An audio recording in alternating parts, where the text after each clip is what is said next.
வாங்க இன்னைக்கு நாம கொஞ்சம் ஷாக்கிங்கான ஆனா ரொம்ப முக்கியமான ஒரு விஷயத்தை பத்தி பார்க்கலாம். அதாவது இந்தியாவோட ஜென்ஸி ஏன் அவங்க அப்பா அம்மாவை விட ஏழையா சாகுற நிலைமைக்கு தள்ளப்படுறாங்க. சரி, இந்த ஒரு விசித்திரமான முரண்பாட்டோட ஆரம்பிக்கலாம். நம்ம அப்பா அம்மா காலத்தை யோசிச்சு பாருங்க. அவங்கள விட நாம இப்ப அதிகமா சம்பாதிக்கிறோம் இல்லையா? ஆனா நாம தான் அவங்கள விட ஏழையா இருக்கோம். பணத்துக்காக ரொம்ப கஷ்டப்படுறோம். இது எப்படி சாத்தியம்? இத நல்லா புரிஞ்சுக்க சியான் ஒரு பொண்ணோட கதையை எடுத்துக்கலாம். பெரிய கனவுகளோட காலேஜ் முடிச்சுட்டு வந்த ஒரு பொண்ணு இன்னைக்கு 11 லட்சம் ரூபாய் கடல்ல மூழ்கிட்டு இருக்கா. அவளோட கதை அது நம்மள பலரோட கதை. சோ இதுக்கெல்லாம் காரணம் என்ன தெரியுமா? நமக்கு எப்படி ஒரு பொருளை விக்கிறாங்கங்கிறதுல ஒரு பெரிய புரட்சியே நடந்திருக்கு. ஆமா, நான் சொல்றது இந்த விளம்பரங்களை பத்தி தான். இதுதான் முதல் ட்விஸ்ட். அந்த காலத்துல ரோட்ல ஒரு பெரிய போர்டுல விளம்பரம் பார்த்திருப்போம். அது பாட்டுக்கு அதை சொல்லும், நாம பாட்டுக்கு நம்ம வேலைய பார்ப்போம். ஆனா இப்போ அந்த விளம்பர பலகையே நம்ம போனுக்குள்ள வந்துருச்சு. அது சும்மா இல்ல, நம்மள பத்தி நம்மளுக்கே தெரியாத விஷயத்தெல்லாம் தெரிஞ்சு வச்சிருக்கு. இதுக்கு பின்னால ஒரு பெரிய சயின்ஸே இருக்கு. நீங்க எதை லைக் பண்றீங்க, எதை ஷேர் பண்றீங்க, எவ்வளோ நேரம் ஒரு போட்டோவை பாக்குறீங்கன்னு உங்களோட ஒவ்வொரு அசைவையும் கவனிச்சு கரெக்டா உங்களை வாங்க வைக்கிற மாதிரி விளம்பரத்தை டிசைன் பண்றாங்க. அவங்களோட நோக்கம் உங்களுக்கு ஒரு பொருளை விக்கிறது மட்டும் அல்ல, அதையே திரும்ப திரும்ப வாங்க வைக்கிற ஒரு பழக்கத்தை, ஒரு ஹேபிட்டை உங்களுக்குள்ள உருவாக்குறது தான். இப்பெல்லாம் கம்பெனிங்க மட்டும் நம்ம கிட்ட வைக்கிறது இல்ல, நம்ம ஃபாலோ பண்ற இன்ஃப்ளூயன்சர்ஸ் இருக்காங்கல்ல, அவங்க தான் இப்போ பெரிய சேல்ஸ் டீம்.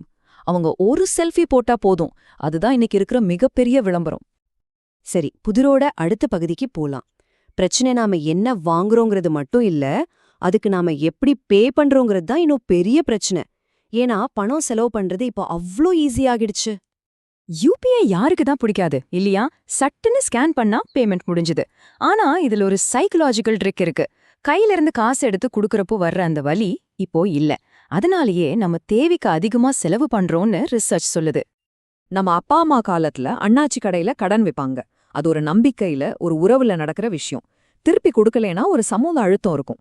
ஆனா இப்போ இருக்கிற பை நவ் பே லேட்டர் ஆப்புகள் அதே கான்செப்ட் தான். ஆனா இங்க எந்த உறவும் இல்ல, கேட்க ஆளும் இல்ல, தைரியமா கடன் வாங்கலாம்.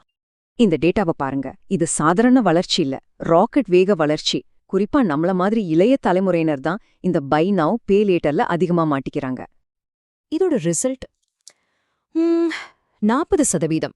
அதாவது ஜென்சில கிட்டத்தட்ட பாதி பேர் அவங்களால கட்டமே முடியாத அளவுக்கு கடனை வாங்கி குவிச்சிருக்காங்க. இது உண்மையிலேயே ஒரு அதிர்ச்சியான விஷயம். ஓகே, இப்ப 3வது முக்கியமான விஷயத்துக்கு வருவோம். இது ரொம்ப இன்ட்ரெஸ்டிங்கான ஒரு கான்செப்ட். விலைவாசிய பத்தி நாம நிலைச்சிட்டு இருக்கிறதையே இது மாத்தி போடும். பொதுவா கவர்மெண்ட் இன்ஃப்ளேஷன், அதாவது பணவீக்கத்தை எப்படி கணக்கிடுறாங்க?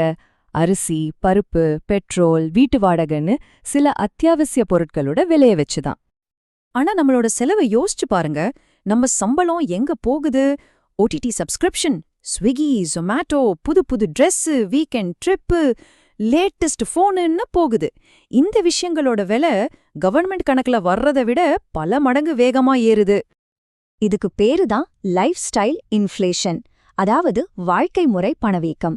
நியூஸ்ல சொல்ற 6% இன்ஃப்ளேஷனை விடுங்க, இதுதான் உங்க பர்சனல் இன்ஃப்ளேஷன். உங்க சம்பளம் ஏறினாலும் உங்க சேமிப்பு ஏன் ஏற மாட்டேங்குதுங்கிறதுக்கு இதுதான் பதில். சோ நம்ம கதைக்கு வருவோம். சியாக்கு என்னாச்சு? இந்த ஈஸியான செலவுகள், திடீர்னு தோணுனதால வாங்குற பொருட்கள், இந்த லைஃப் ஸ்டைல் அப்கிரேட்ஸ், இது எல்லாம் சேர்ந்துதான் அவள 11 லட்சம் ரூபாய் கடன்காரி ஆக்கியிருக்க. Simple formula. சரி, கடைசி கட்டத்துக்கு வந்தாச்சு. இந்த எல்லா பிரச்சனையும் சேர்ந்து நம்ம தலைமுறைக்குன்னே ஒரு ஸ்பெஷலான சேலஞ்ச எப்படி உருவாக்குதுன்னு பார்க்கலாம். நம்ம அப்பா அம்மா காலத்துல எல்லாமே பற்றாக்குறையா இருந்துச்சு. ஒரு பொருள் வாங்கணும்னா கஷ்டப்படணும். ஆனா நம்ம பிரச்சனை அதுக்கு நேர் எதிர். நமக்கு எல்லாமே அதிகமா இருக்கு. தெரிஞ்சுக்க விஷயங்கள், வேலை வாய்ப்புகள், பணம், ஆப்ஷன்ஸ் எல்லாமே ரொம்ப அதிகம். இவ்ளோ ஆப்ஷன்ஸ் இருக்கும்போது என்னாகும்? குழப்பம்தான் வரும். நமக்கு உண்மையிலே என்ன வேணுங்கிறத யோசிக்கிறத விட்டுட்டு மத்தவங்க என்ன சொல்றாங்க, விளம்பரங்கள் என்ன காட்டுது, ஆப்ஸ் என்ன சொல்லுதுன்னு அதை நோக்கி ஓட ஆரம்பிக்கிறோம். அப்போ இதுக்கு தீர்வு என்ன? இன்னொரு ஃபினான்ஸ் ஆப்போ, இல்ல புதுசா ஒரு பட்ஜெட் ட்ரிக்க கத்துக்கிறதோ இல்ல. தீர்வு உங்களுக்குள்ளதான் இருக்கு. இந்த உலகத்தோட சத்தத்தை எல்லாம் குறைச்சிட்டு உங்களுக்கு நீங்களே ஒரு கேள்வி கேட்டுக்கணும். எனக்கு உண்மையில என்ன வேணும்?